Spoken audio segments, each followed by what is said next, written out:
Hello and welcome to Nintendo Everything. I'm Easy and today we're going to be starting a new series that I'm calling 333 Thoughts. Now if you're wondering what this is, which you probably should be since I haven't described it yet, this is going to be a new series where I'm basically going to be talking about games a little bit more in depth in an interesting, well hopefully interesting way. What I'm going to do is I'm going to play a game for 3 minutes and then I'm going to play again for 30 minutes and then I'm going to play again for 3 hours. And at each one of those intervals I'm going to come in here and I'm going to discuss my thoughts with that game so far with you guys. Now today's first game we're going to be covering is Minit. Now you're going to hear me say Minit many times throughout this video, but its actual name is Minit, spelled M-I-N-I-T. And I guess before I go into the video, I'm just going to give you a quick description of what the game is. And since I don't know much about the game, apart from I've seen a little bit of rumblings around Twitter about this, I'm just going to read the eShop description. Now the description reads, Minit is a peculiar little adventure played 60 seconds at a time. Journey outside the comfort of your home to help unusual folk, uncover countless secrets, and overcome dangerous foes, all in the hopes of lifting a rather unfortunate curse that ends each day just after 1 minute. So the game seems rather interesting. Obviously at this point I've played the game, but what you're about to hear is my thoughts at those 3, 30 and 3 hour marks, so please enjoy.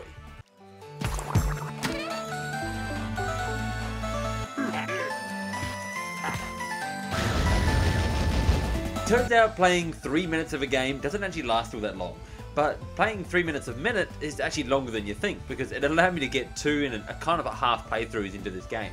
So the idea of Minit, as we kind of talked about in the first video, is that you just have a minute to kind of find your way around the island before it turns out you literally just die. You just die on the spot and you restart from back at your house.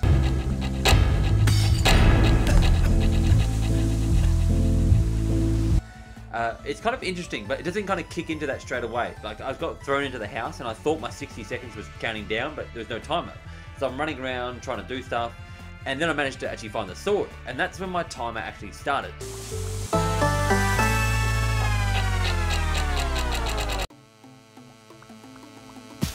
As you can kind of see by the gameplay here, it actually plays a little bit like a Zelda-like top-down experience. So now that I had this sword, I could do things you'd expect you to do in Zelda, so like destroy bushes and break pots and things like that. And that kind of plays into the game, like right at the start on one of my next playthroughs through it, I managed to break a pot and that had a coin in it. I don't know what the coin does yet, but I'm sure it's used for some sort of puzzle solving.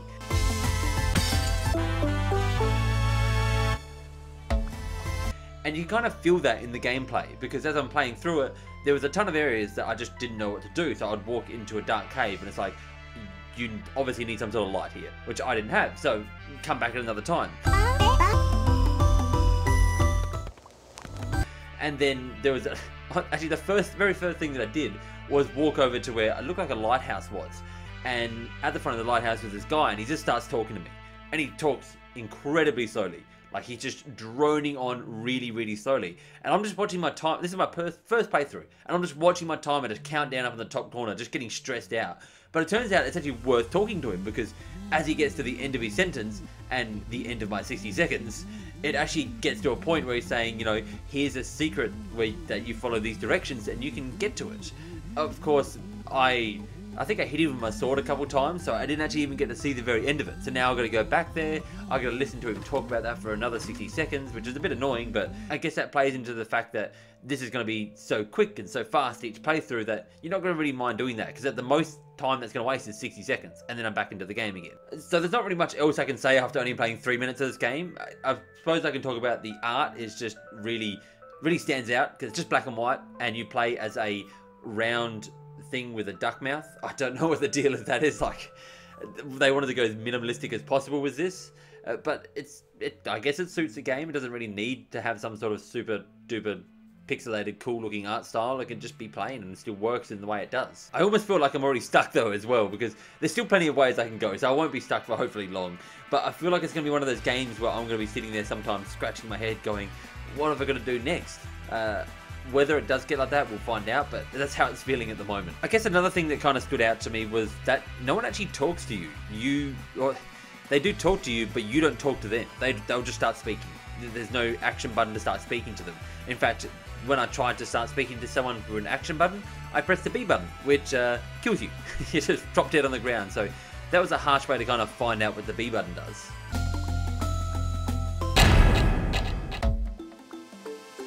Anyway, I'm going to go away, I'm going to play another 30 minutes of this and we'll see how far we can get. I'm actually a little bit worried because I'm wondering if this game actually will even last to the 3-hour mark that I've got to get to after the 30. It's only a minute long each playthrough, but I guess I'm not really going to get through it in another 30 playthroughs, so let's hope it takes me 300. Right, does that even equal 3 hours? 300? No.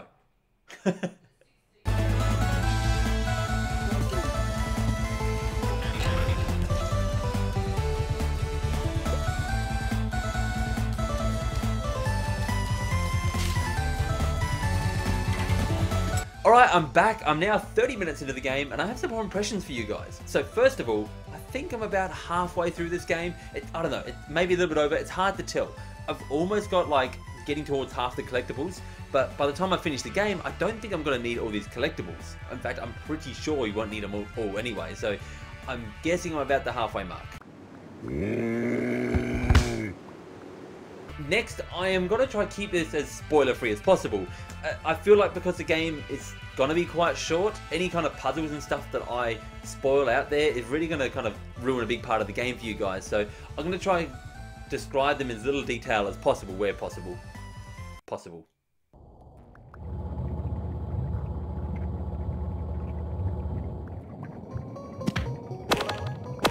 Now the good news is, remember I said in my first video that I was worried about getting lost. I haven't been lost yet. I've actually managed to find everywhere that I need to go. I think it's kind of down to there's so many different ways to go. So whenever I hit a dead end, I just start wandering off somewhere else. So getting lost has never been a problem yet. And getting stuck in puzzles or anything like that, not a problem. I just keep wandering until I just find the next place to go. What's also helping this is the quick restarts. I mean, dying just means you basically instantly restart back at your home or wherever your home is, which I'll go into in a second. Which is kind of like really important in these type of games. You think of games like Celeste and stuff like that, platformers where you're dying a lot, are games where you want a quick restart. This is the same situation. I mean, you're going to be dying literally every minute. And if you had a load screen every minute, this game would be really annoying. But it's not. It's just instant, bang, right back into the game. Now, I just mentioned homes. The important thing about this is that I was thinking at the start of the game that you had this one place that every time you died, you returned to, and then you just went out and kept finding your way around from there and kind of weaving your way out from this one place. It's not the case. You do start at a home all the time, but you kind of uncover more homes the further you make it around this map, which alleviates this big problem of how far can you actually make it in 60 seconds away from this place.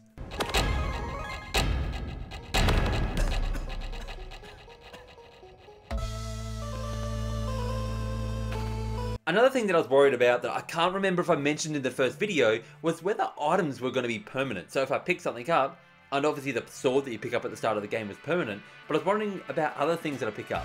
The good news is most things that you actually do in this game are going to be permanent. Whether you pick up items or talk to people or solve puzzles, once they're solved or once you've picked them up, they kind of just stay that way. The only thing that kind of comes back is like enemies and obviously you're resetting in position. But most other things you're doing are going to stay the way they were. Which makes total sense when you think about it, but it was just kind of something sitting in the back of my head going, oh god, is this going to be a problem? Am I going to have to get this money every time? Am I going to have to get this sword every time? It was a big worry that I was going to have to plan a route around the map, but not so thing. Also, another thing that I might go a little bit deeper in on the final video is the way the actual game works, because by the looks of it, it looks like a Zelda game, and by all means, you might think that you're playing a Zelda-like game here, because obviously you're swinging your sword like you do in a Zelda game. You solve puzzles in some similar ways as Zelda game. So in that way, the actual gameplay is very much like Zelda, but the mechanics of the game and the way the game makes you think about it and the way it feels is not like a Zelda game at all. You're not diving into dungeons. I haven't taken on any bosses yet. There's hardly a combat focus at all. Like, there's enemies scattered around the map, but very rarely do you even need to attack them, and most of the time you're encouraged to avoid them. So yeah, you're going to be swinging your sword, yeah, you're going to be collecting hearts to get more health, but in no way should you be going into this thinking, oh, this is like a micro Zelda game, because that's not the type of experience you're going to get out of this. So that is going to do it for the third part video here, the 30 minute video. And I'm going to be back with my 3-hour thoughts.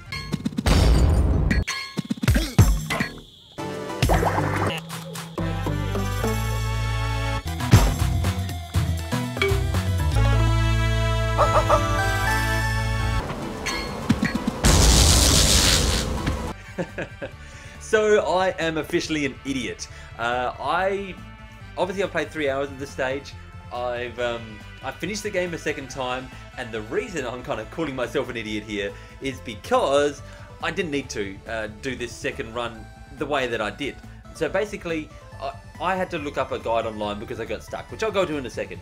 But while looking up this guide, I found like people talking about this 25 runs. So you've got to do the run of the whole game within 25 deaths. And I thought, oh, that's cool. There must be some sort of secret boss or something locked behind that. I will run the game in 25 or less deaths, which is not easy. It took me a couple of attempts to actually kind of get down the pattern of where everything is and how to do this game in less than 25 deaths. But I did it. I got through the last boss. I had 24 deaths.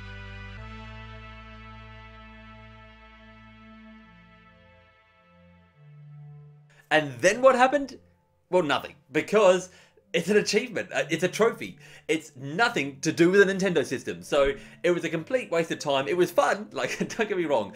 If you want to do it, go ahead. It was a bit of fun. And if you buy this game on Xbox One or PS4, there you go. That's how you get one of the achievements. But for Switch, it kind of just, it meant nothing for me. So yeah, that was a thing that I did.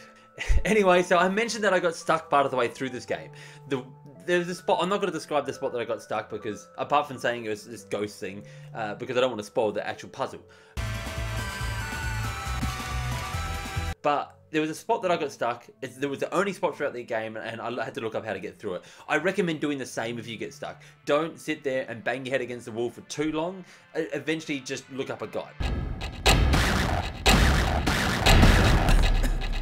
I mean, realistically, I probably spent maybe 10-15 minutes max just kind of hitting my head against the wall, because what happens is eventually, obviously, as you get closer and closer into the game, there's less and less side stuff that you can kind of go do to go find your way back to the main path. And I got stuck on, I was missing an ability at a point where I needed an ability, and I was like, I just don't know what to do. So instead of just wandering around the map, hitting pots and hoping something pops up, I ended up looking up where to go, and I'm glad that I did. So let's talk about the game length, because I mentioned that I thought it was going to be short, which, I mean, it kind of is. There's no kind of about it. It is a short game. I finished the game in 1 hour and 20 minutes, so all the way through to the end. I did not collect everything. So if you want to collect everything, there is going to be a lot more gameplay here, and especially if you're one of those people who wants to solve all the puzzles without any kind of assistance from online, then this is going to take you a lot longer.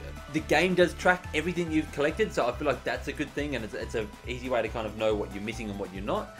As well as, I feel like it's encouraged for multiple playthroughs, so you don't have to just do it once. When you finish the game, you're kind of encouraged whether you want to play through the hard mode, kind of you unlock after you've done the game again, or whether you just want to go through the game again like I did and try to get through it as fast as possible.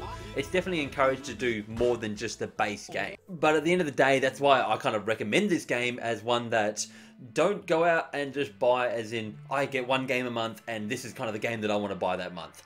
I recommend this is kind of like, if I get one game a month and I get one side game to play next to that, get this as your side game. Because this is the type of game that you can just kind of casually play a couple nights before bed, or maybe you feel like the type of person who likes to play games with their partner or something like that. Something a little puzzle solvy. It's very much along those lines. And again, because it's not combat heavy focused, it's more along the puzzle lines. I feel like this is it could be a good two-player game for two people who just like to play games together and kind of solve puzzles together. One last thing that this game does like really, really well is the way the map's interconnected. And to me, this kind of feels like, I don't know, everyone goes on about Dark Souls, the original Dark Souls, being so interconnected because the map opens up and always leads back into little paths that lead back into little paths that lead back into the places you've always been. Now, this does the same thing. It does it really well. You're going to be traveling throughout this map, and every time you get new abilities or you visit new places, you kind of got to open up these pathways that go, oh, I'm only just over here from where I was at the start. It makes this 60-second travel thing kind of really easy to get your head around and really easy to work with, because you're not kind of getting stuck or having to travel long distances between checkpoints and wasting time doing that, because you're always so close to the place you need to be anyway. Anywhere on the map can kind of be reached in that 60 seconds as you're opening up these paths. So some closing thoughts. This game, it's not going to fill some sort of Zelda void that's left in your heart at the moment. And it's also not going to be that big game, that one big game that you buy a month. I think I've made that perfectly clear. But this is a really fun game. It's a really interesting game. It's a really interestingly fun game, and something that you should play alongside other games. I'm sure by this footage you can tell if it's going to be something that interests you, but for me it was certainly something that interests me, and I had a fun time just puzzle solving my way through this. Am I going to go out of my way to do everything 100% this game? No, because I feel like I'm just going to end up frustrating myself, which I don't need. I've had fun with the game. I don't need to ruin that now. But for people who do want to do that, I feel like there's a lot of kind of unique puzzles here that are worth seeing through to the end. Yeah, I think that's going to do it for today's video. I hope you guys enjoyed what this was. It's something I want to try and do some more unique stuff with the channel. Some more stuff that not everyone else is doing. And I mean, this isn't that unique, but I think it's a cool idea, and I hope you guys want to see more of these in the future. And that's going to do it for today's episode. Now, if you have any more questions on Minit, let me know in the comments below. I'll be sure to answer any questions that you have, or if you guys have played the game yourself, let me know what you think. And I guess, thank you for watching. Remember, like button, subscribe button, you to you, and for everything Nintendo. Stay tuned to Nintendo Everything.